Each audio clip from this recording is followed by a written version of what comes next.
Buonasera a tutti, siamo qui in questo primo appuntamento con una nuova serie che Fondazione Nord-Est lancia con Unicredit che abbiamo chiamato 2+2 Talks, perché saranno incontri in cui due imprenditori o manager dialogano con due esperti di un determinato argomento. Abbiamo appunto pensato a una serie che è più vicina a un talk più che a un webinar, diciamo nel suo formato classico, in modo da avere un formato un po' diverso rispetto a quello che normalmente si fa.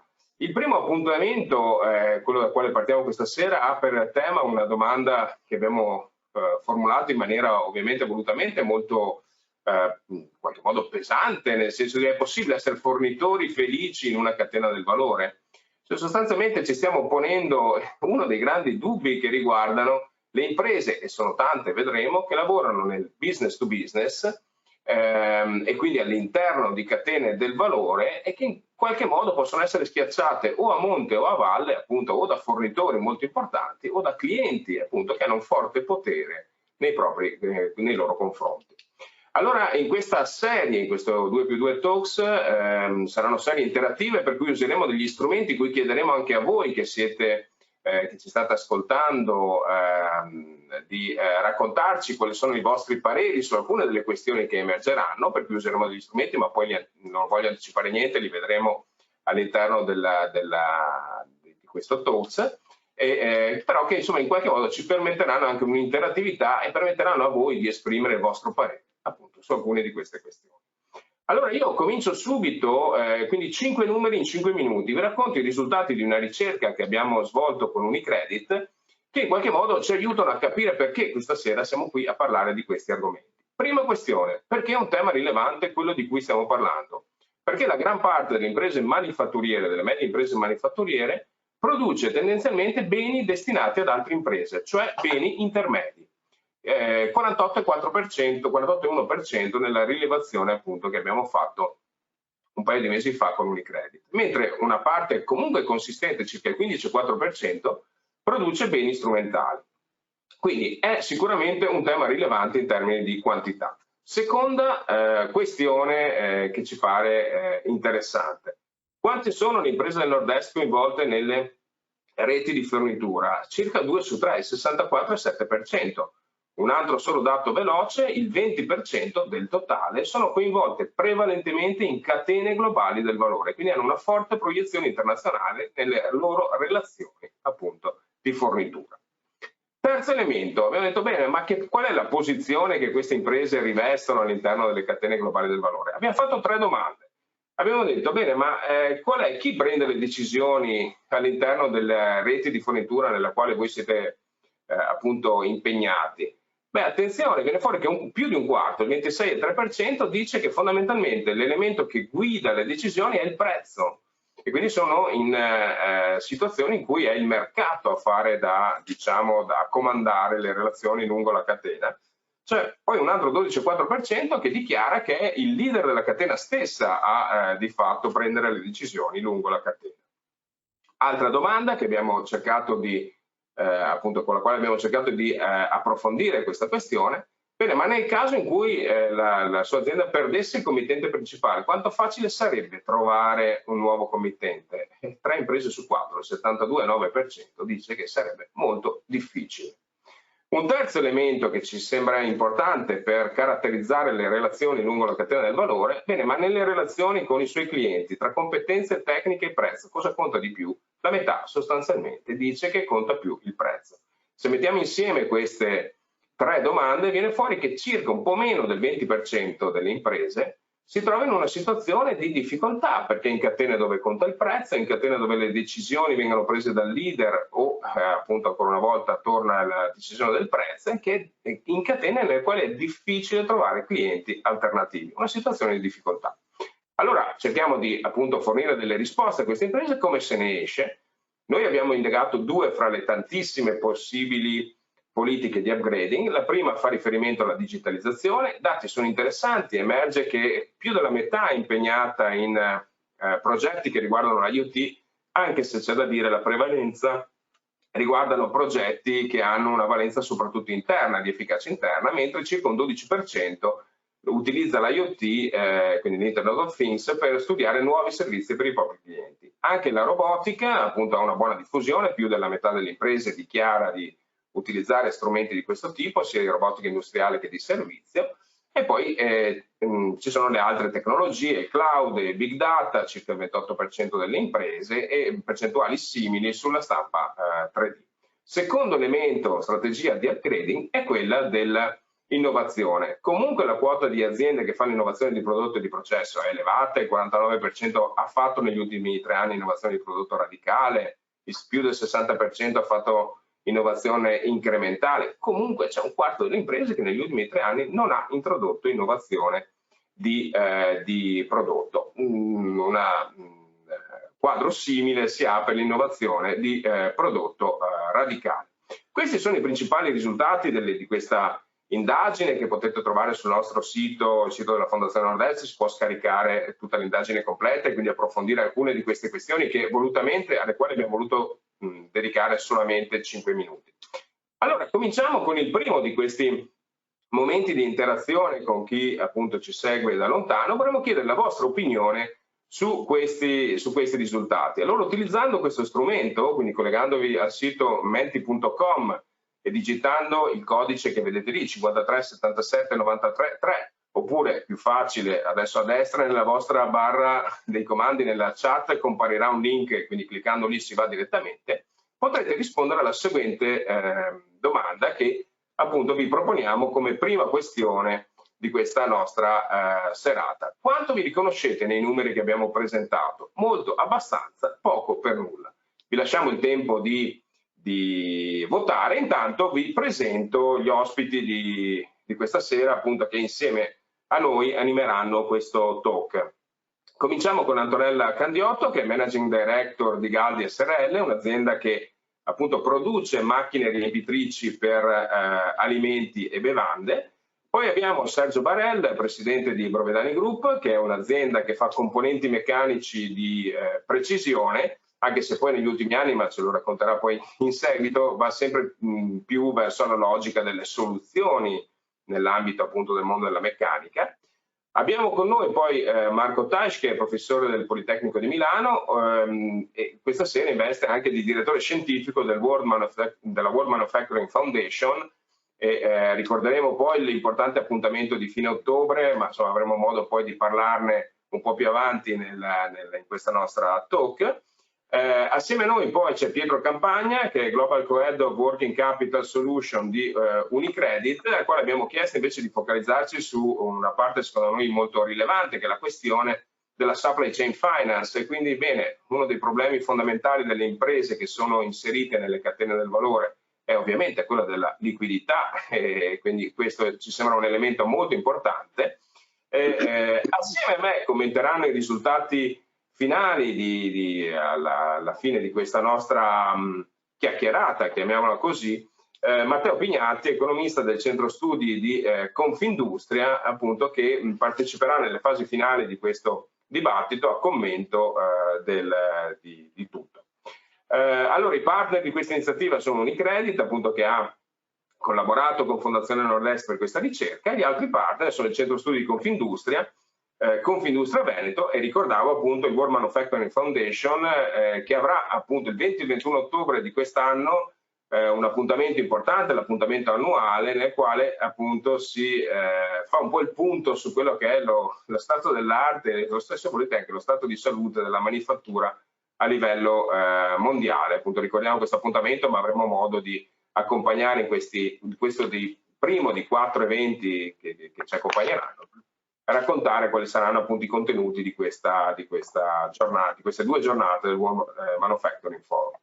Allora, io direi di cominciare subito con i nostri ospiti. Comincerei con Antonella Candiotto e Sergio Barel. Vi chiederei un commento veloce su quanto vi riconoscete nei dati che abbiamo presentato. Potete rispondermi o come impresa, o se volete, entrambi avete dei ruoli nelle associazioni di categoria, anche se volete anche come osservatori di una fetta più ampia appunto del tessuto imprenditoriale nordestino, insomma, soprattutto in un settore come quello della meccanica. Antonella, passo a te la parola allora come primo intervento. Va bene, attacco il cronometro. Allora, buonasera a tutti intanto, e grazie per l'invito.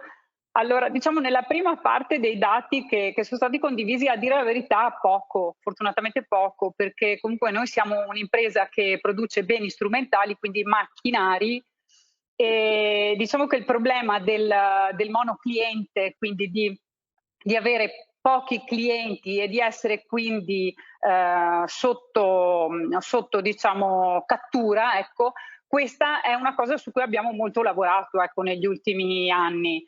Vedendolo da un altro punto di vista, vedendola proprio come catena del valore e diciamo anche proprio di tutto il network che abbiamo creato con i nostri partner, con i nostri fornitori, che sono per lo più sono delle aziende locali, delle piccole aziende locali.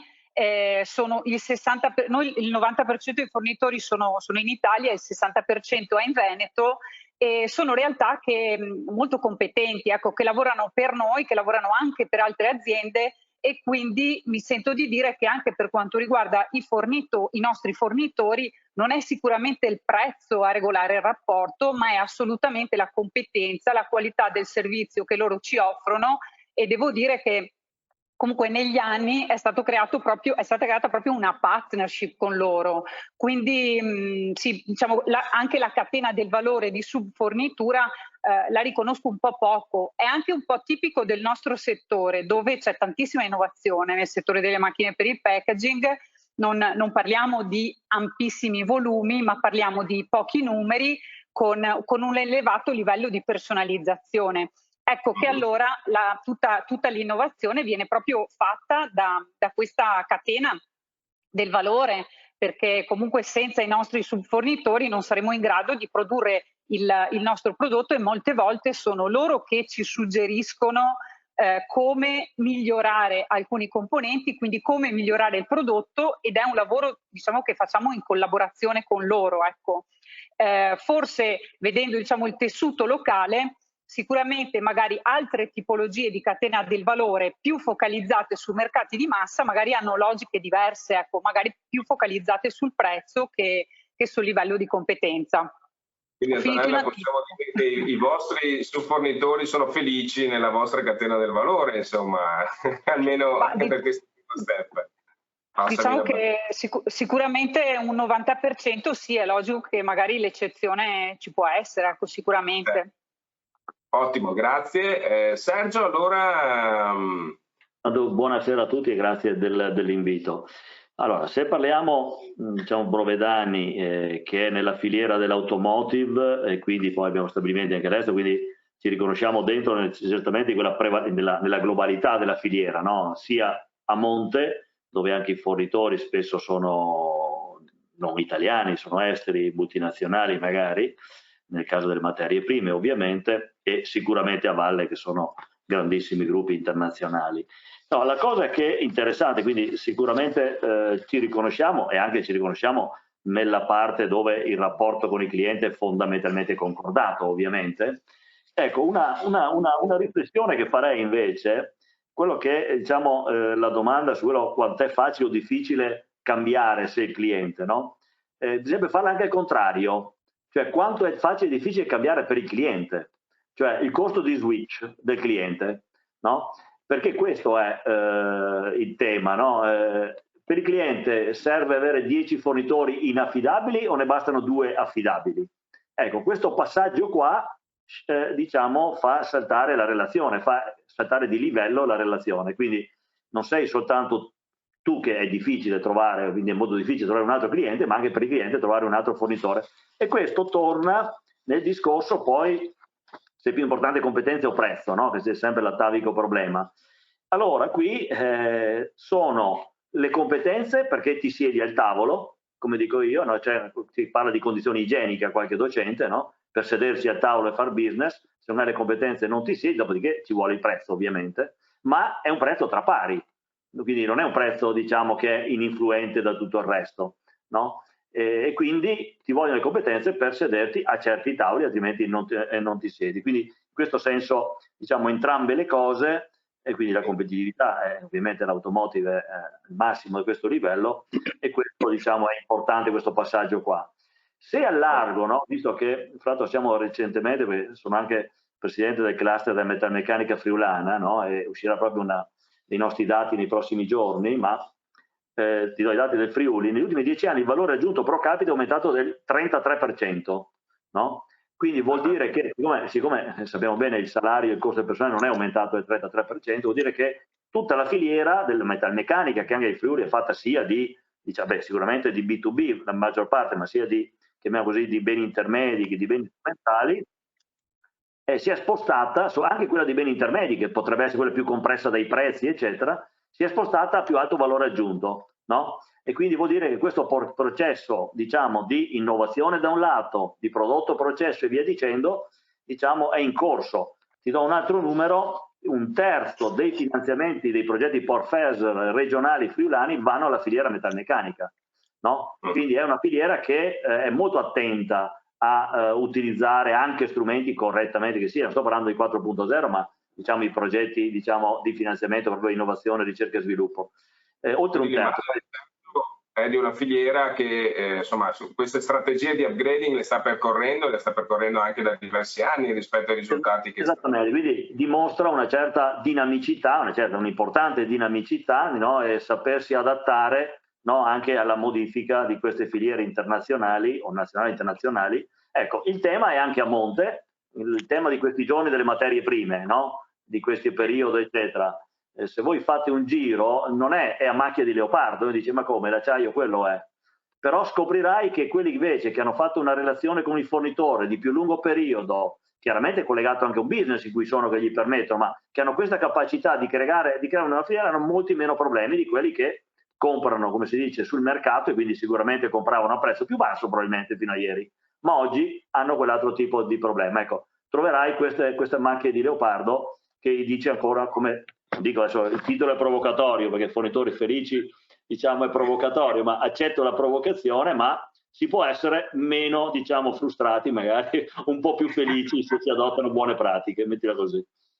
Ottimo, grazie Sergio. Allora io passerei a Marco Taish, non so, una battuta su quanto questo tema è importante per la manifattura italiana, ma in realtà insomma per la manifattura mondiale, insomma questo tema delle imprese che sono intermedie nelle catene del valore, globali ma anche locali.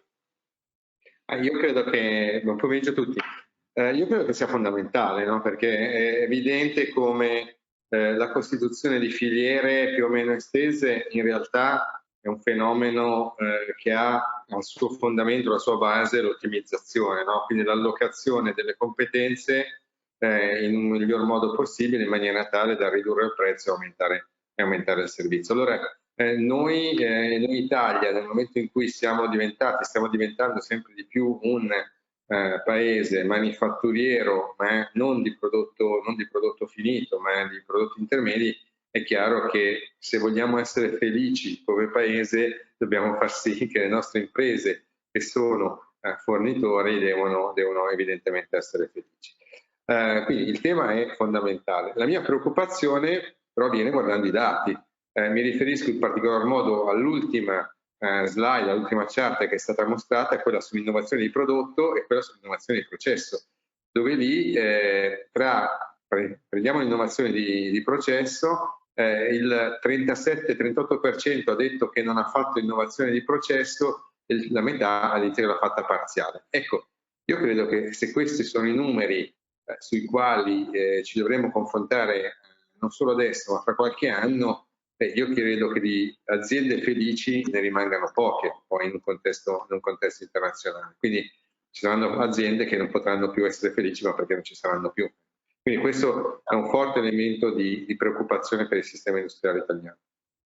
Certo, segniamo allora questo elemento sul quale poi ritorneremo, questa appunto innovazione di processo e appunto poi in una logica di digitalizzazione che diventa sempre più pervasiva all'interno delle imprese, quindi insomma questa è un po' la sfida del futuro. Bene, chiudo questo primo giro. Se posso permettere, anche in una logica di ridisegno, no, delle supply chain, non voglio anticipare il tema che affronteremo dopo, ma la definizione di supply chain, di filiere globali, sta cambiando con il Covid, no? Per cui anche il concetto di globalizzazione in realtà è un concetto che andrà verso una grande regionalizzazione, 3 grandi aree geografiche, cioè il mondo delle Americhe, il mondo dell'Europa nel mondo del far risk. Quindi un ulteriore elemento di cambiamento del contesto nel quale poi l'impresa deve necessariamente sapersi adattare. Certamente, appunto, la regionalizzazione delle catene del valore. Va bene, allora, ultima battuta in questo primo giro, Pietro Campagna. Ti chiederei, visto come banca, la questione del supply chain finance, no? Che è un tema centrale per le imprese che sono lungo le catene. Ci sono stati progetti interessanti, strumenti anche innovativi interessanti da parte delle banche. Proviamo a fare il punto su questo? Certo Gianluca, buon pomeriggio a tutti anche da parte mia. È un piacere per me, ma per Unicredit, aver partecipato a questa ricerca, perché siamo convinti che verranno fuori da questa ricerca degli spunti molto importanti per le aziende per affrontare al meglio la ripartenza. Allora, sicuramente il sistema finanziario si è mosso e ha un ruolo importante nelle relazioni all'interno delle catene del valore. Quando parliamo di catene del valore, di filiere, sono regolate tra le varie aziende che la compongono da crediti commerciali. Quello che noi abbiamo visto nel corso degli ultimi anni è proprio una spinta del sistema finanziario, sia con le banche, ma anche con tante soluzioni più innovative portate avanti anche dalle fintech, proprio una focalizzazione sulle soluzioni rivolte al mondo del working capital e quindi dei crediti commerciali. E la cosa interessante da vedere è che, e qui mi collego a uno studio fatto dall'Osservatorio Supply Chain Finance del Politecnico di Milano, guardando gli ultimi anni, le soluzioni che hanno avuto uno sviluppo più forte, una crescita più forte anche in termini di adozione, sono proprio quelle rivolte alla supply chain.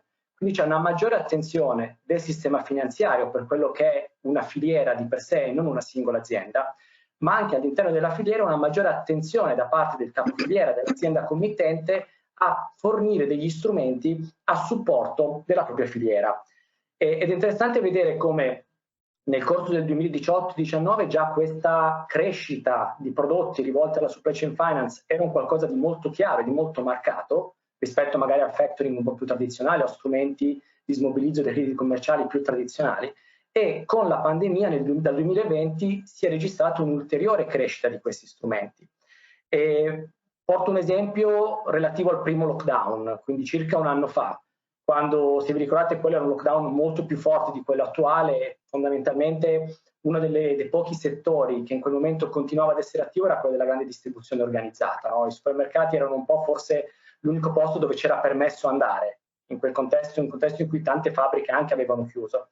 Per esempio in quel contesto noi abbiamo avuto tante richieste di attivazione di questi prodotti da parte dei nostri clienti appartenenti a quel mondo, proprio perché in qualche modo era il modo per spostare un po' del beneficio che avevano in quel momento verso magari quei fornitori della loro filiera che invece erano più deboli ed erano un po' più soggetti magari ai rischi delle chiusure del primo lockdown. Abbiamo visto in maniera molto chiara come l'interesse crescente sia di di clienti che non avevano ancora sperimentato questi prodotti, ma anche di aumentare il plafond disponibile per quei clienti che già erano presenti su questi prodotti, vanno chiaramente nella direzione di aver supportato le filiere. E quello che vediamo ancora adesso è un continuo interesse per queste soluzioni, quindi è come se lo scenario pandemico e la sofferenza un po' che alcune filiere hanno avuto durante il lockdown abbia portato questa attenzione, abbia fatto prendere più consapevolezza da molte aziende che guidano queste filiere su quanto sia importante, con il contributo delle banche, del sistema finanziario, delle società di factoring e delle fintech, supportare la propria filiera. E abbiamo visto proprio un interesse crescente e anche una diversità di prodotti rivolti magari a diversi fornitori che fanno parte della stessa filiera. Molto interessante, anche qui ovviamente la digitalizzazione, hai parlato di fintech e quindi torniamo nel mood di cui parleremo fra poco, insomma, e quindi di uno degli elementi appunto che condiziona tutto l'agire dell'impresa, della società e quindi anche del mondo finanziario. A questo punto dovremmo avere i risultati della prima domanda che abbiamo posto a chi è appunto collegato. Vediamo cosa emerge da questa prima domanda. Emerge che il 67% risponde che si riconosce abbastanza in questi numeri, il 22% molto, l'11% poco, nessuno dice per nulla, quindi direi insomma che evidentemente non era rappresentativo solo da un punto di vista statistico. Va bene, allora passiamo al secondo blocco di domande, veniamo più alle esperienze, alle storie concrete anche di imprese. Allora la domanda è quella provocatoria appunto del titolo della nostra ricerca e di questo 2+2 Talks. Come si fa a essere fornitori felici in una catena del valore? Ricomincio da Antonella e mi ricollega a una pagina del sito internet di Galdi che a un certo punto dice: innovare significa rispondere a un'esigenza. Cosa vuol dire in termini pratici questo elemento, questo claim che trovo nel sito di Galdi, in termini pratici nella vostra attività? Allora, ci siamo molto spostati dall'essere un fornitore di macchine ad essere un partner per i clienti che offre soluzioni. E quindi quella frase rappresenta un concetto che ha guidato la nostra strategia 2020 fino al 2020, che era il cliente al centro, e che sostanzialmente ci focalizzava nell'ascolto del cliente per fare innovazione, per aiutarlo a fare il suo business sviluppando dei nuovi servizi. Ecco. Quindi ci siamo molto focalizzati sui servizi e sull'internazionalizzazione, perché per noi servizi vuol dire after sales, vuol dire avere tecnici di cultura locale dove vendiamo i nostri impianti che sostengono il cliente nella manutenzione delle macchine. Significa relazione, ma significa anche analisi dei dati, sviluppo di soluzioni che sono evolute, e quindi nel 2017 siamo partiti con questo progetto di manutenzione predittiva, non sapevamo da che parte prenderlo diciamo, siamo partiti inizialmente con un'azienda esterna, poi abbiamo inserito il primo data scientist e poi abbiamo anche collaborato alla creazione della RIR ImproveNet e diciamo in questo network di università, imprese, fornitori di tecnologia siamo riusciti a sviluppare questo servizio che abbiamo chiamato MASH, Machine System Health, che è basato su un sistema IoT, quindi con dei sensori che comunicano attraverso un sistema IoT, e abbiamo inserito in azienda, adesso abbiamo 2 data scientist che lavorano dedicati proprio a questo progetto. All'inizio ci siamo molto scontrati con la cultura dei nostri clienti più grandi che erano molto riluttanti nel collegare le macchine, quindi nel fornirci queste informazioni con questi dati, però abbiamo continuato a crederci e oggi iniziamo ad avere una mole dati molto interessante che ci permette proprio di fare delle analisi nuove, diverse, quindi la sfida diventa proprio la creatività di saper pensare a dei servizi che devono essere utili ai clienti, quindi devono in qualche modo aiutare loro a fare il loro business. Ecco, questa è la nostra sfida. E per rispondere alla sua domanda, io credo che sia fondamentale rendersi indispensabili, cioè l'obiettivo deve essere proprio per uscire da quel 60%, devo diventare indispensabile per il mio cliente. E devo assolutamente trovarne altri nell'ottica proprio di ridurre il rischio e nell'ottica di mettere in sicurezza, se vogliamo, l'azienda, ma anche di avere soddisfazione. Ecco. Abbiamo sviluppato poi altri servizi che in qualche modo motivano anche le persone. Siamo una squadra abbastanza giovane, quindi se da una parte c'è un mondo di clienti evoluti che in qualche modo non si accontentano più solo di un prodotto, dall'altra parte c'è una squadra di giovani che ha bisogno di sfide, di motivazioni, di crescere e c'è un tema di attrattività proprio per mantenerli, per tenerli in azienda. E quindi per noi innovazione significa anche questo, cioè significa dare motivazione alle persone che lavorano con Galdi, al network, ai diversi network con i quali collaboriamo, e a dei clienti che sono sempre più esigenti, sempre più evoluti e che ci paragonano con aziende multinazionali internazionali, senza essere consapevoli del fatto che siamo una PMI di Treviso. Io mi sono appuntato due elementi, internazionalizzazione e grande attenzione verso le risorse umane, mi sembrano 2 chiavi interessanti. Ovviamente il passo adesso dal vendere sistemi che appunto fanno l'imbottigliamento a vendere il servizio di imbottigliamento, il passo è breve, insomma, mi pare di capire, no? Immagino che ci stiate già pensando da un po'. Sì, sicuramente anche l'offrire al cliente proprio un pacchetto completo, inclusa la soluzione finanziaria di cui parlava prima il dottor Campagna, diventa fondamentale. Ecco, quindi dall'altra parte ci sono persone che devono realizzare progetti e che hanno dei bisogni. Ecco che da lì nasce l'opportunità di fare innovazione, dando una mano a loro a realizzare i loro sogni. Ecco. Ottimo. Allora passiamo a Sergio. Questione dell'internazionalizzazione. Voi siete un'impresa che è già presente almeno in 2 continenti, giusto se non ricordo male, Messico, e poi avete un'impresa dove Repubblica Ceca, forse no? In Slovacchia. Slovacchia, ecco, che insomma sono localizzazioni tipiche per chi lavora come un settore come il vostro, come quello dell'automotive, no? No, direi che la tua domanda come si fa? Tanto se lo sapessi uno direbbe, no?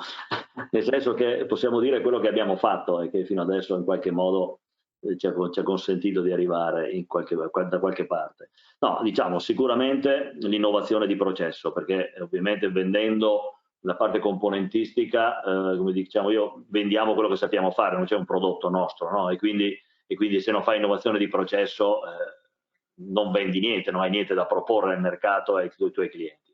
E quindi questo sicuramente.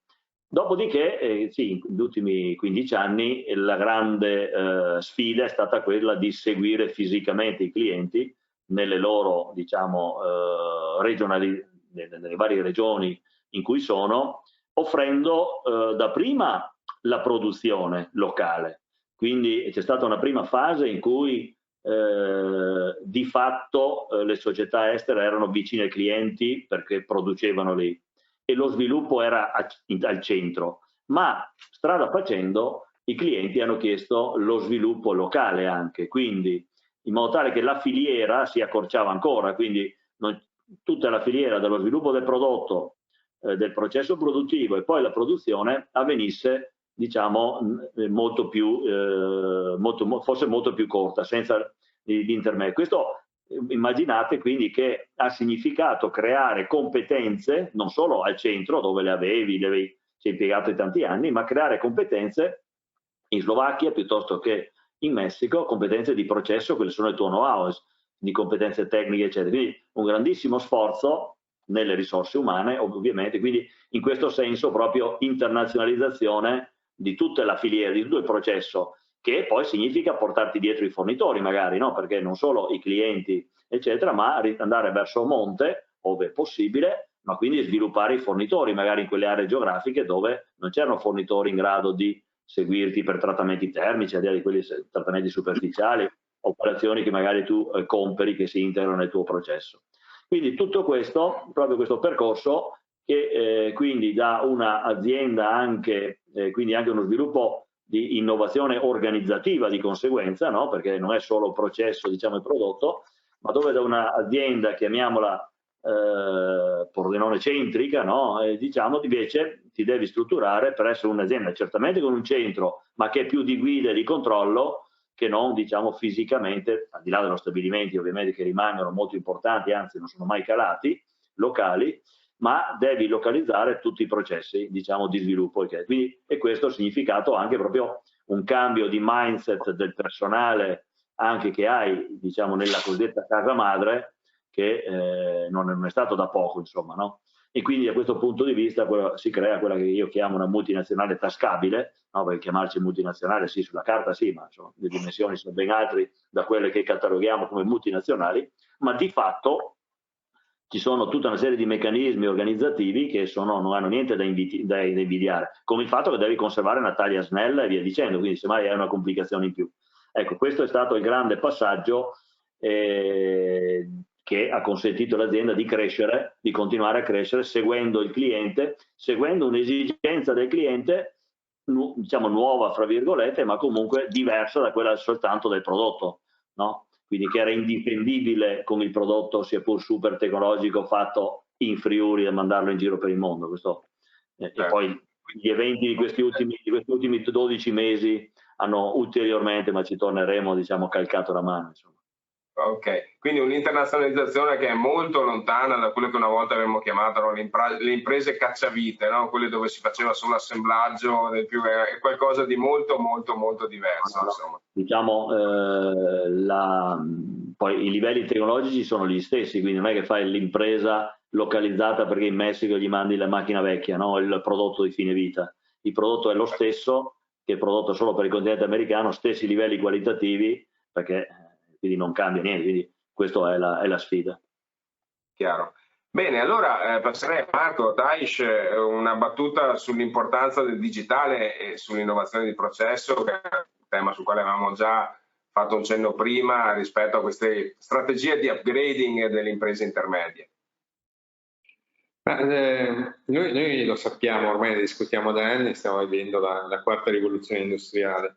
Io però credo che ci sia stato dopo il Covid un salto quantico su come il digitale debba essere vissuto, percepito, implementato. Cioè, prima del Covid, tutto sommato, ci dicevamo con il digitale diventerai più produttivo, con il digitale aumenterai la tua efficienza, con il digitale potrai migliorare alcuni processi, alcuni prodotti. Quindi se investi, che si usava questa parola, se investi in digitale avrai dei benefici, aumenterai la tua competitività e quindi in qualche modo questo ti porta poi ad avere un aumento dei margini. Il Covid secondo me ha creato un momento totalmente di disruption rispetto a questa visione del digitale. Cioè oggi io mi sento di dire che il digitale è un prerequisito di accesso al mercato, è un prerequisito di funzionalità.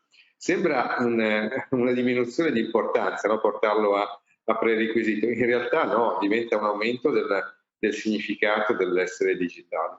Abbiamo fatto con l'Osservatorio Industria 4.0 del Politecnico di Milano a livello italiano e poi l'abbiamo portata a livello internazionale con la World Manufacturing Foundation una survey in cui durante il periodo del Covid, aprile-maggio diciamo così, dello scorso anno, le imprese che abbiamo intervistato, il 26% di queste aveva detto che avrebbe ridotto per il 2020 gli investimenti di circa il 50% in Industria 4.0 digitale, perché c'era evidente una forte incertezza sul futuro. Per le stesse aziende intervistate già a ottobre dello stesso anno, non solo hanno detto che tornavano a investire, quindi si sono ricredute sulla decisione che avevano preso a maggio, ma addirittura hanno risposto che avrebbero investito di più di quello che a inizio 2020 erano i loro piani. Per quale ragione? Perché si sono accorte che l'unico modo per continuare a garantire la business continuity in un mondo che sta cambiando, in un mondo in cui gli eventi disruptive non solo accadono con una frequenza maggiore, ma si propagano con un effetto maggiore. Cioè, le filiere globali sono un propagatore degli effetti disruptivi, degli effetti malefici di un evento che si verifica dall'altra parte del mondo. Se la provincia di Wuhan viene chiusa, non è un problema di quella regione e di quelle aziende che si trovano lì, ma essendo questa inserita in filiere globali, se viene a mancare un anello di questa filiera, viene a mancare tutta la filiera. Perché? Perché negli anni abbiamo vissuto mondi dotati di una certa stabilità e quindi abbiamo portato a ottimizzare sempre di più le filiere, mettendole sempre più a flusso, tirandole sempre di più, lavorando sulla logistica più veloce e riducendo le scorte.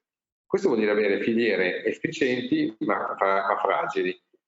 Quando poi Wuhan riapre, ma poi mi chiudi un'altra provincia, un'altra zona in un'altra parte del mondo e si sposta l'anello di questa catena logistica che è chiuso, ma è sempre interrotta questa catena logistica. Quindi è vero che la singola provincia, la singola zona geografica rimane chiusa magari per pochi mesi, poche settimane, ma l'intera filiera rimane a questo punto chiusa o ne risente per anni.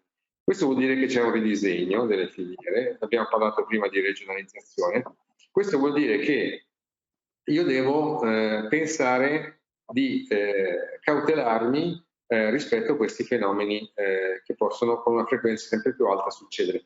Saremo stati sfortunati, ma pensate al canale di Suez, no? E a che cosa succede se c'è adesso la dico così anche un po' scherzando, un po' di vento, no, che mette una nave di traverso. Allora, il digitale insieme a un ridisegno più regionale del supply chain è l'unico modo. Quindi è un prerequisito. Il tema e la mia paura qual è? È che mentre le aziende grandi o anche le medio-grandi, sicuramente qui oggi abbiamo due esempi eccellenti, si sono accorti dell'importanza di questo, io non credo che tutte le piccole e medie che costituiscono l'ossatura del sistema industriale italiano e l'ossatura di queste supply chain siano consapevoli di questa importanza.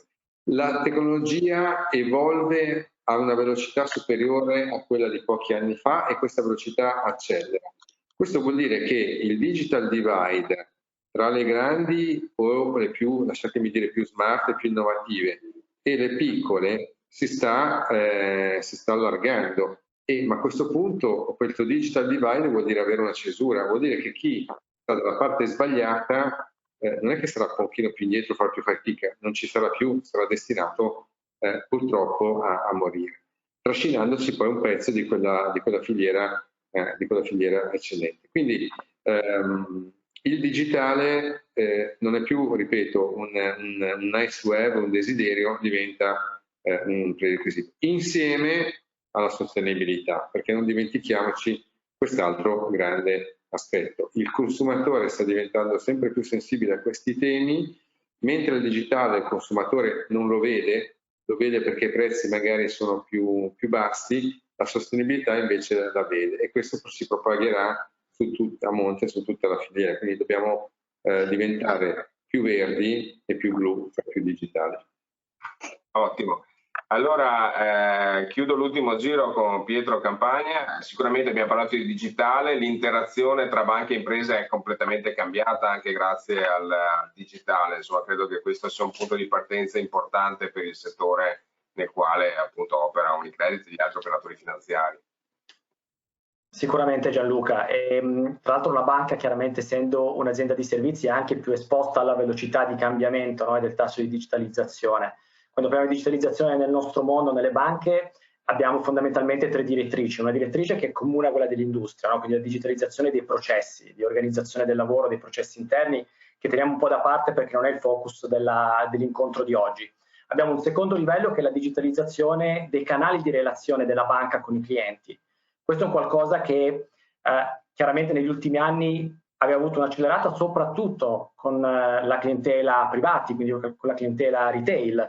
Immagino che tutti voi abbiate l'app della vostra banca sul vostro telefonino, questa è una cosa che ormai è una costante da molto. Quello che abbiamo visto proprio col cambio durante questi ultimi anni e particolarmente nel 2020 con la pandemia è un'accelerazione molto forte dell'adozione degli strumenti digitali e di canali digitali di contatto tra banca e impresa. Un po' come diceva Marco Taisch prima, ci si è trovati davanti alla necessità di continuare a comunicare con la banca pur avendo difficoltà di accedere alle filiali perché magari non ci si poteva spostare o anche difficoltà per le aziende di entrare nei propri uffici e quindi la digitalizzazione del canale di comunicazione è diventato un punto fondamentale. Il terzo filone di digitalizzazione nel nostro mondo va invece nella digitalizzazione dei servizi che la banca può portare alle imprese e questo per esempio nella logica di gestione dei rapporti, delle relazioni tra aziende all'interno delle catene di valore ha avuto un ruolo importante perché per esempio ha fatto sì di rendere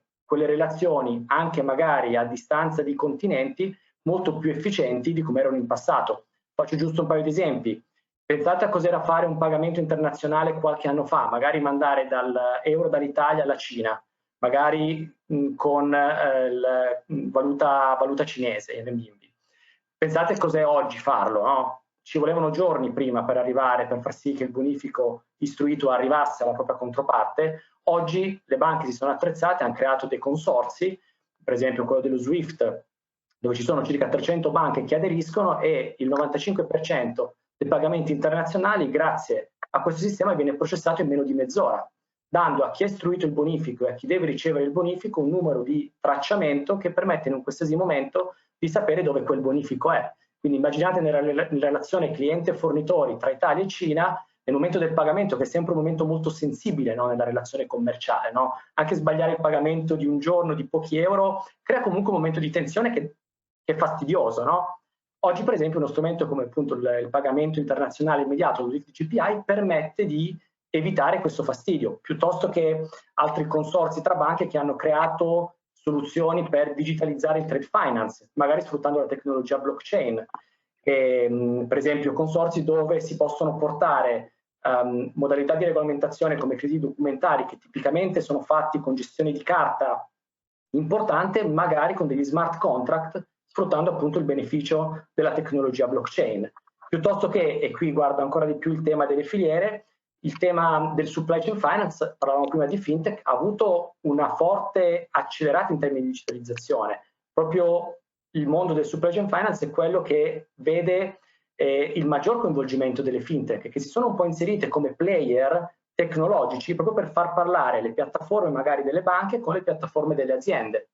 E oggi per la banca è normale collaborare con le fintech proprio per permettere questo collegamento tra le tecnologie, per rendere la gestione del proprio parco fornitori da un punto di vista finanziario molto più veloce, molto più sicuro e riducendo i rischi operativi per tutti gli attori coinvolti, quindi per il cliente, quindi per l'azienda buyer, per il fornitore dell'azienda buyer e per la banca stessa. Certo, no, quindi anche questo è un settore appunto che negli ultimi anni è stato attraversato da grandissime innovazioni, soprattutto appunto nella logica dei servizi lungo le catene del valore. Quindi. Va bene, ci avviamo allora all'ultima giro di domande, però prima coinvolgiamo le persone che ci stanno seguendo e alle quali vorrei chiedere una informazione che riguarda l'adozione di due delle tecnologie di cui abbiamo già in parte parlato. Big Data, ne parlava prima Antonella Candiotto, ma stampa 3D che non abbiamo ancora nominato, ma è un po' anche una delle icone dell'industria della quarta rivoluzione digitale, insomma. E vi chiediamo di individuare, a chi appunto ci segue, di individuare quanto difficili sono da implementare queste tecnologie e quanto sono importanti per le strategie future. Poi proveremo a vedere quali sono le opinioni e gli orientamenti su queste due questioni. Per farlo ancora una volta ci si può collegare al sito appunto di prima, comparirà di nuovo nella chat il link diretto per poter votare, poi commenteremo i dati. Allora vi chiedo un ultimo veloce giro, ci abbiamo appunto alle conclusioni. In parte è un tema che ovviamente aleggia, stiamo parlando della situazione della pandemia e del dopo pandemia, proviamo a guardare un po' il futuro, quindi vi chiederei di provare a ragionare su quelli che potrebbero essere strategie e scenari nel post pandemia. Questa volta, se mi permettete, giriamo l'ordine delle domande. Io partirei da Marco Taisch. In parte alcune questioni sono già emerse, certo quella della sostenibilità, c'è una questione che riguarda poi un po' più da vicino, se vogliamo, la gestione diretta delle imprese. Qualcuno ha detto, bene, per anni, era il ragionamento che si faceva prima, per anni abbiamo usato la lean production, abbiamo creato catene molto efficienti ma molto fragili, ovviamente era l'altro. Oggi si parla molto di ridondanza, cioè si dice, bene, allora cerchiamo di avere un po' più di scorte lungo la catena, qualcuno dice questo. Però ovviamente il grosso problema qual è? Ma chi le paga le scorte? Sappiamo che le scorte sono costose, sono immobilizzazioni finanziarie, vedo che Pietro annuisce, ma insomma, non lo so, questo potrebbe essere un tema, in tema più generale, se vogliamo, quello appunto degli scenari futuri. Marco, ti chiederei anche di anticipare il tema di quest'anno della World Manufacturing Foundation, in modo che lanciamo anche questo percorso che poi ci ricorderemo nel resto dei nostri appuntamenti, ma in qualche modo che inquadra anche un percorso che questa organizzazione sta facendo ormai da diverso tempo. Perfetto. Grazie. Allora, chi paga le scorte? Bene, paga il cliente finale, evidente, cioè questo, se siamo inseriti in una filiera, l'ultimo è quello che paga. Però attenzione, paga in maniera consapevole, perché o il cliente vuole un prodotto che costa poco, con il rischio però ogni tanto di non averlo, oppure se vuole pagare, vuole avere non solo un prodotto, scusate, perché oggi il cliente sta comprando qualcos'altro, sta comprando la disponibilità di un prodotto in tempo reale. Cioè io con Amazon sono disposto a pagare di più un certo prodotto, perché spesso è così, perché mi viene consegnato a casa, in 24 ore, quindi sto pagando un prodotto e un servizio. Allora il cliente deve, come posso dire, decidersi, io lo dico a me stesso, no? Allora, o vuoi qualcosa che costi poco, con il rischio che ogni tanto non ti arrivi in tempo, oppure se vuoi un servizio lo devi pagare. La sostenibilità è la stessa cosa, la sostenibilità non è gratis, la sostenibilità costa, no? Poi, per carità, sta all'azienda, alle imprese, a quella filiera fare innovazione in maniera tale che la sostenibilità costi il meno possibile e quindi far sì che quella filiera diventi, come posso dire, più competitiva rispetto ad altre filiere. Sta alla ottimizzazione, alla digitalizzazione, far sì che tenere le scorte costi di meno, non tanto perché le scorte costano di meno se sono digitali virtuali, ma perché ci sono tanti modi per creare scorte. La scorta non sono solo il prodotto fisico che è un magazzino, magari la scorta può essere più capacità produttiva disponibile che utilizzo nel momento in cui mi serve. La scorta vuol dire ridondanza di filiere, di sistemi di distribuzione, di sistemi logistici, quindi ci sono tanti modi per creare il concetto di scorta. Questo evidentemente costa. Allora, il consumatore il problema è che sta aumentando l'asticella. Sta aumentando l'asticella perché il consumatore oggi vuole tutto, subito, e potendo scegliere tra un numero di varianti, quindi aumentando il grado di personalizzazione. Questa è, signore, una grandissima opportunità per l'Italia, per l'Europa. Perché? Perché non è pensabile di avere prodotti che sono realizzati dall'altra parte del mondo dove la distribuzione vuol dire giorni. Non posso dire a questo punto mi creo delle scorte in Italia di tutte le varianti possibili, perché non è possibile, e quindi l'unica risposta è riportare le fabbriche vicino ai mercati, il reshoring. Perché abbiamo fatto l'offshoring? Perché costava di meno. Adesso con la digitalizzazione la struttura del costo cambia.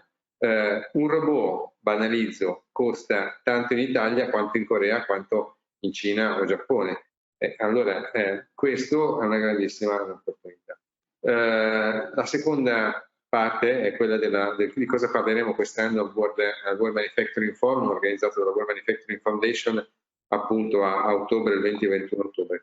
Parleremo di due cose a cui abbiamo fatto cenno stasera, proprio della convergenza tra digitale e sostenibilità. L'anno scorso abbiamo parlato di intelligenza artificiale nel manifatturiero, quindi big data. C'è una domanda che è appena stata fatta, sono curiosissimo di sapere cosa risponderanno i nostri ascoltatori. L'altro grande tema è la convergenza tra il digitale e verde. Il digitale è il più grande abilitatore della sostenibilità.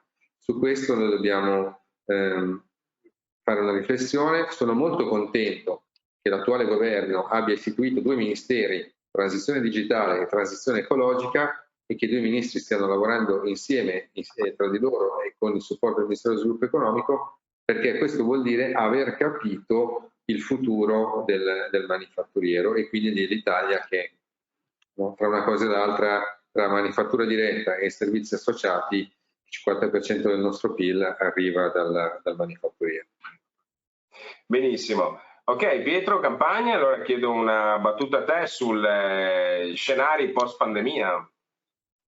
Allora Gianluca, stando sul tema della giornata, no? Quindi le catene del valore, quello che secondo me stiamo già cominciando a vedere, probabilmente vedremo ancora nei prossimi mesi, anche in virtù di quella presa di consapevolezza della strategicità di certi fornitori presa dalle aziende durante questi mesi, è un po' una polarizzazione delle relazioni all'interno delle filiere, nel senso che all'interno delle filiere ci saranno quei fornitori che sono considerati strategici per contenuto tecnologico, per know-how, per rilevanza del prodotto finito, per qualità, per innovazione, che saranno sempre più gestiti come dei partner e quindi per cui le aziende cercheranno sempre più di trovare degli strumenti per coinvolgerli, anche, torniamo al discorso del supply chain finance, supportarli anche finanziariamente, però chiaramente l'altro lato della medaglia della polarizzazione è il fatto che quelle aziende che basano le loro relazioni di il rapporto fornitore-cliente esclusivamente su variabili un po' più opportunistiche, per esempio il prezzo, saranno probabilmente quelle che per continuare quello che diceva Marco Tasch, saranno un po' vittima di quelle scelte di rilocalizzazione o sostituzione dei propri fornitori da parte delle aziende che prenderanno scelte consapevoli. Ecco che qua, secondo me, ci leghiamo a due concetti espressi prima, quindi incrementare il costo di switch, che faceva riferimento il dottor Barel, e il diventare indispensabile, a cui faceva riferimento la dottoressa Candiotto, per cui diventa fondamentale portare con l'innovazione di processo e l'innovazione di prodotto il posizionamento di quelle aziende che oggi gestiscono i propri rapporti prevalentemente in maniera opportunistica sul prezzo a un rapporto più strutturato e più di partnership. Tutto questo sotto un grande cappello che sentiamo e che vediamo, che è quello della sostenibilità. Oggi i clienti non ci chiedono soltanto supply chain finance, ma ci chiedono supply chain finance sostenibile. E questa è una grande svolta. Quindi anche nella predisposizione di strumenti finanziari stiamo ragionando e offriamo strumenti finanziari che abbiano comunque un'attenzione al mondo ESG, dove può essere il sociale, può essere la parte green, ma sicuramente il tema della sostenibilità oggi fa parte un po' anche del posizionamento delle aziende all'interno delle catene del valore. Ottimo. Benissimo, allora passiamo a scenari e strategie. Allora, prima Sergio Barel e poi chiudiamo con Antonella Candiotto. Allora, innanzitutto cosa è successo in quest'anno di pandemia? Cosa ha fatto? Il professor Taix ha detto che ha rotto le filiere. Io dico che finalmente, fino all'anno scorso si parlava di TCO, no? Total Cost of Ownership, analisi dei rischi, e lì ci dividevamo fra ottimisti e pessimisti fondamentalmente. Uno nel foglio Excel metteva più o meno un numeretto, ma alla fine era quello. Oggi abbiamo il numero. Oggi tutti quanti sappiamo quanto costa questa cosa, quanto costa la rottura di una filiera, quanto costa un magazzino, non finanziariamente, che sapevamo farlo bene. Oggi sappiamo quanto costa e quindi grande valore, quindi sappiamo dare valore a queste cose che prima erano spesso sui libri di storia, sì, di economia e via dicendo. Quindi questo è quello che è successo, ed ecco quindi che la regionalizzazione, noi abbiamo un fenomeno negli Stati Uniti che in realtà è partito prima, diciamo, perché insomma con la presidenza Trump il nuovo NAFTA, USMCA, diciamo, ha messo dei vincoli enormi nel mondo automotive, e siamo quindi in una crescita spaventosa di proprio reshoring dall'Europa anche, quindi, perché l'Europa non è che, quindi c'è roba che va e roba che può tornare, ma c'è roba che va via, quindi reshoring dall'Europa oltre che dall'Asia. Quindi, però attenzione, non torna quello di prima, non rilassiamoci. Non facciamo l'errore, ma adesso torna, quindi il prezzo di quella volta torna bene. No, sono prodotti nuovi, più rinnovati, se non sei andato avanti nei processi. Quindi strategie, per noi sicuramente quello dello continuo sviluppo e innovazione tecnologica. Sono contento di sapere poi come va a finire quello della stampa 3D, perché stiamo investendo molto nelle competenze della stampa 3D, che è molto di là. Poi ovviamente la parte digital, perché le fabbriche digitali, dico solo un episodio che mi è successo 5 anni fa quasi. Ho la fortuna di visitare grossi stabilimenti dei nostri clienti giapponesi in Est Europa, un investimento pazzesco, stabilimento da 4.000 persone in digital. Un collega, un fornitore, diceva, gli fa la domanda: ma qual è il ritorno di investimento? Il giapponese l'ha fulminato e gli ha detto: qui non è questione di ritorno di investimento, o ci saremo o non ci saremo, no?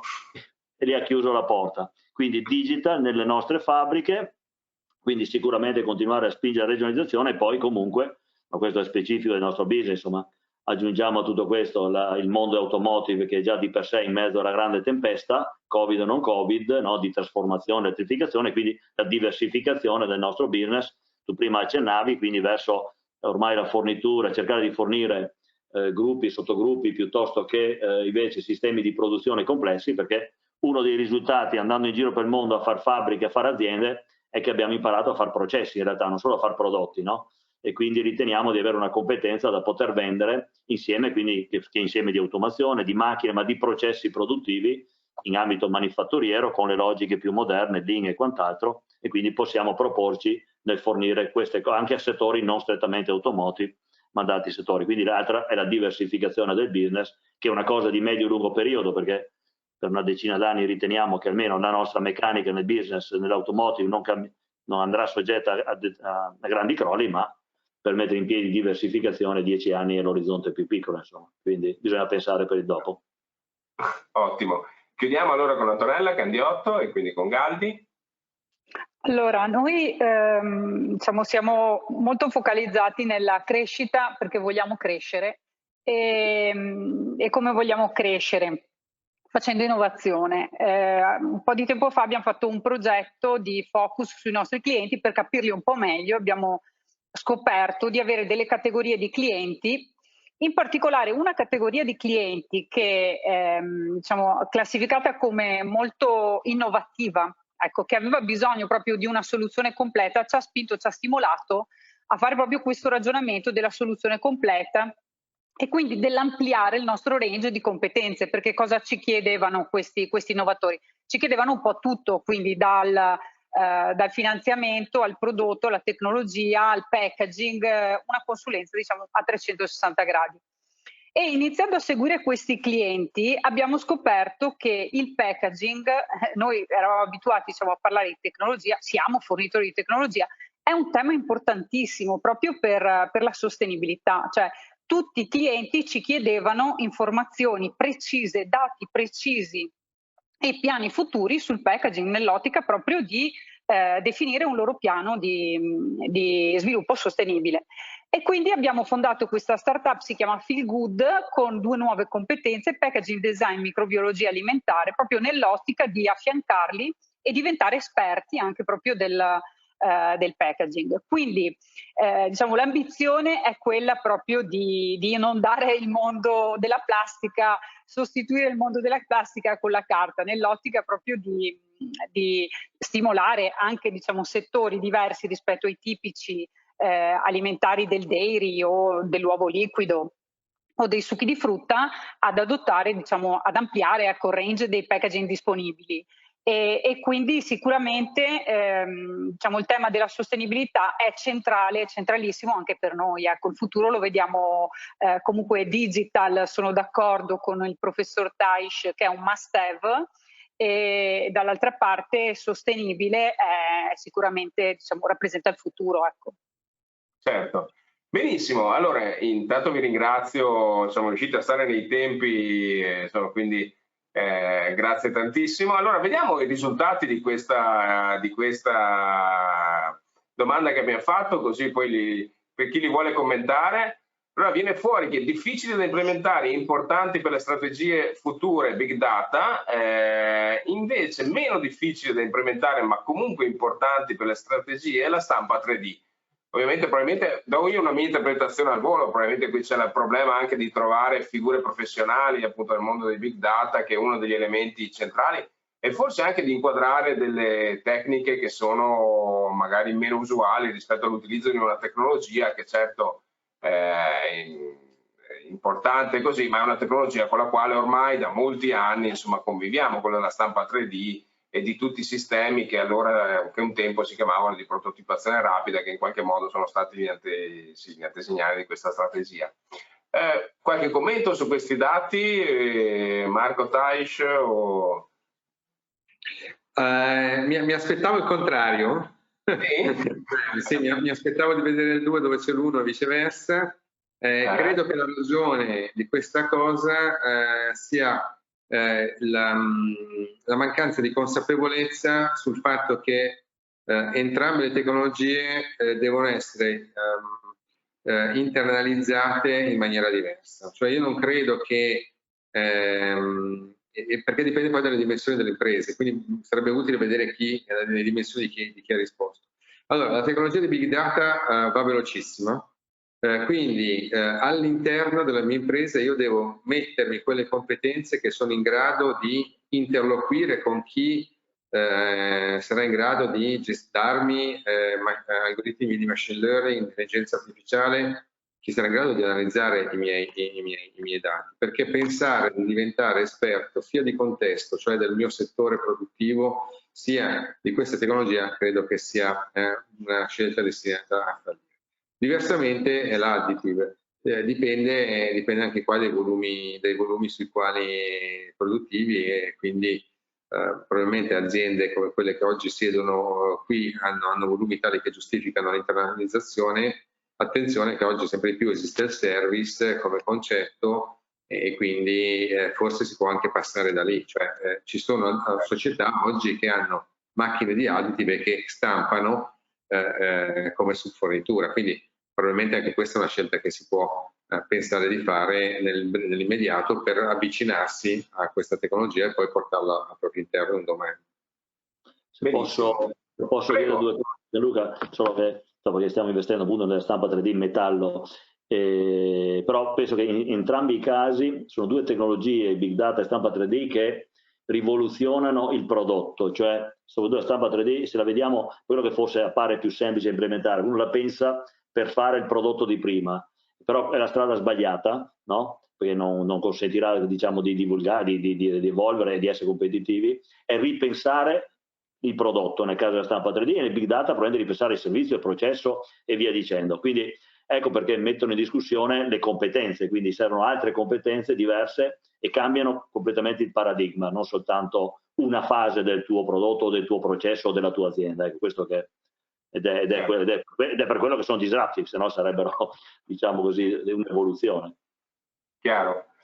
Bene, allora vi ringrazio per la serata. Adesso chiudiamo allora con Matteo Pignazzi del Centro Studi Confindustria. Allora intanto vi ringrazio Antonella Candiotto, Managing Director di Galdi, Sergio Barel, Presidente di Provedani Group, Marco Taisch del Politecnico di Milano e Direttore Scientifico del World Manufacturing Foundation, e Piero Campagna di Unicredit, che ci hanno accompagnato in questa chiacchierata.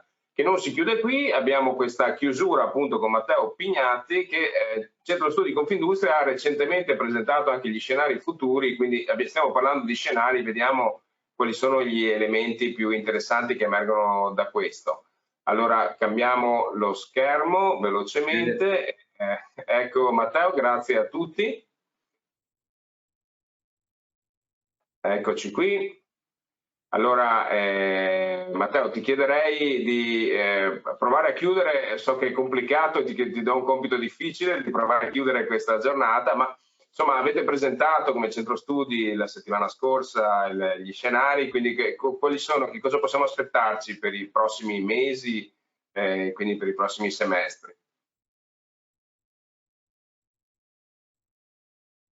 Non si sente, un attimo che provo a vedere. Chiedo di... Ok, ora mi sentite, vero? Grazie, sì, ottimo. Perfetto, grazie molto Gianluca.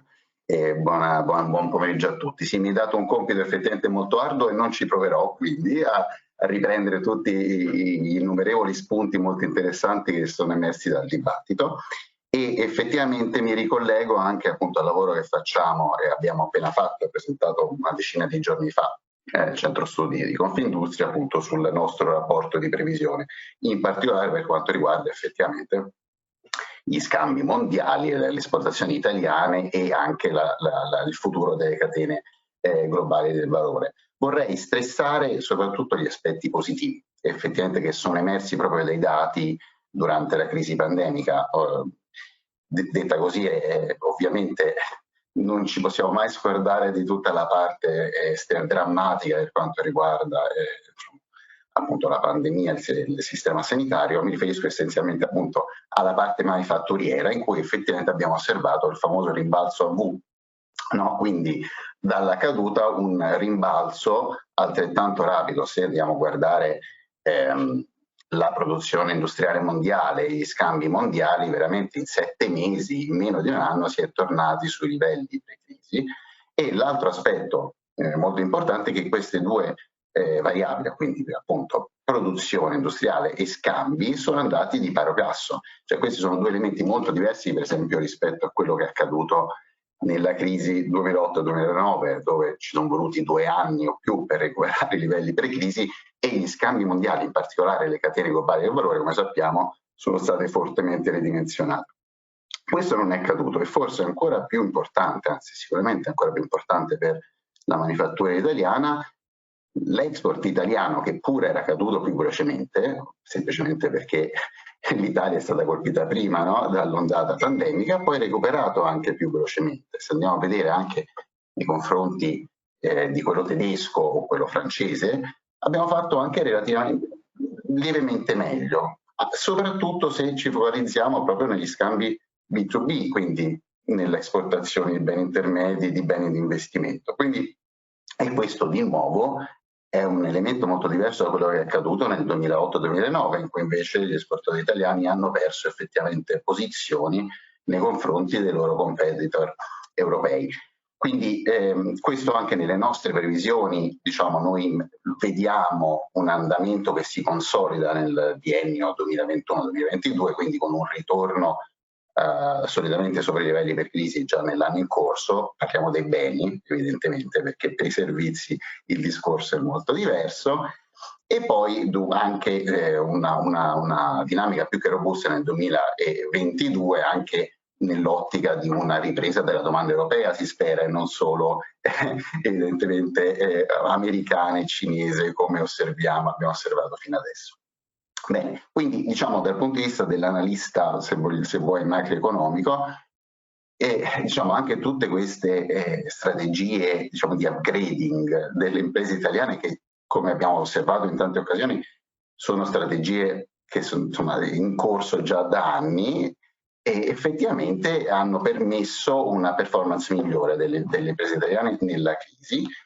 E appunto, come abbiamo osservato, per esempio, se uno va a vedere, parlo sempre di variabili macro, quindi insomma gli investimenti in macchinari, impianti delle imprese manifatturiere, anche una dinamica positiva nel corso degli ultimi anni di quello in ricerca e sviluppo, più specificamente ancora per parlare, diciamo, dei valori medi unitari dell'export italiano, in cui abbiamo recuperato i ritardi che avevamo nei confronti di Francia, Inghilterra e parte anche del gap con la Germania. Quindi questo, diciamo, per la parte positiva.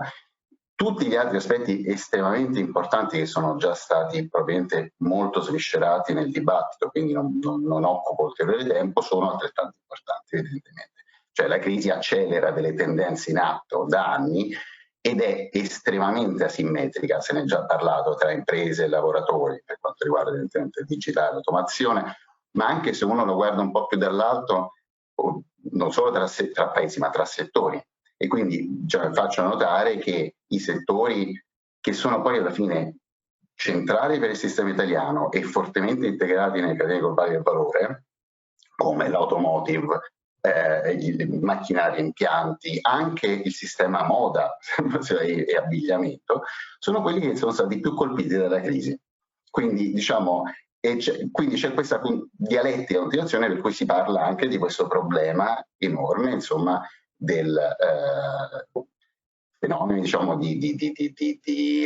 o reshoring o nearshoring, insomma, di regionalizzazione delle catene, a cui rimando, senza far perdere ulteriore tempo, anche per chi può essere interessato. Abbiamo cercato di andare a vedere i dati anche al riguardo, anche nel nostro rapporto, diciamo, di scenari industriali che abbiamo pubblicato a novembre.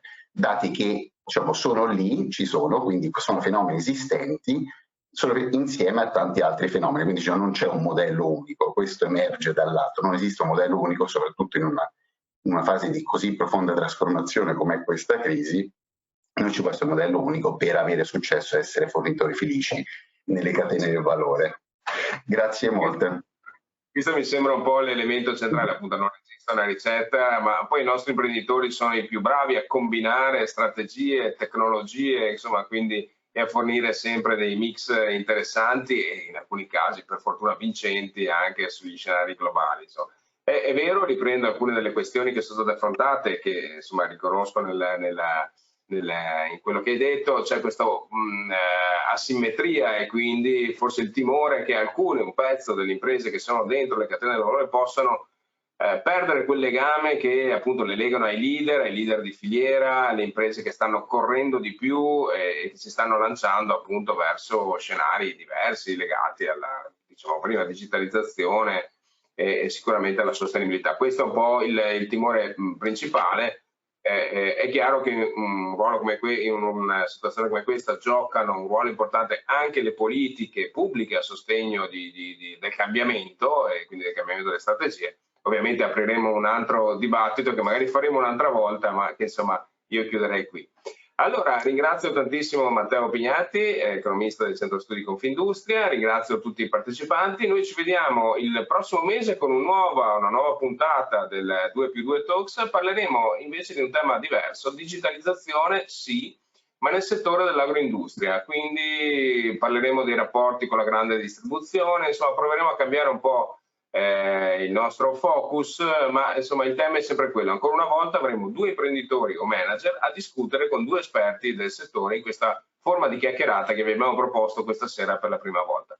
Ringrazio tutti chi è rimasto qui fino alle 17:47 ad ascoltarci e ringrazio appunto Matteo Pignatti e tutti i relatori che l'hanno preceduto. Grazie a tutti e al prossimo appuntamento, il prossimo mese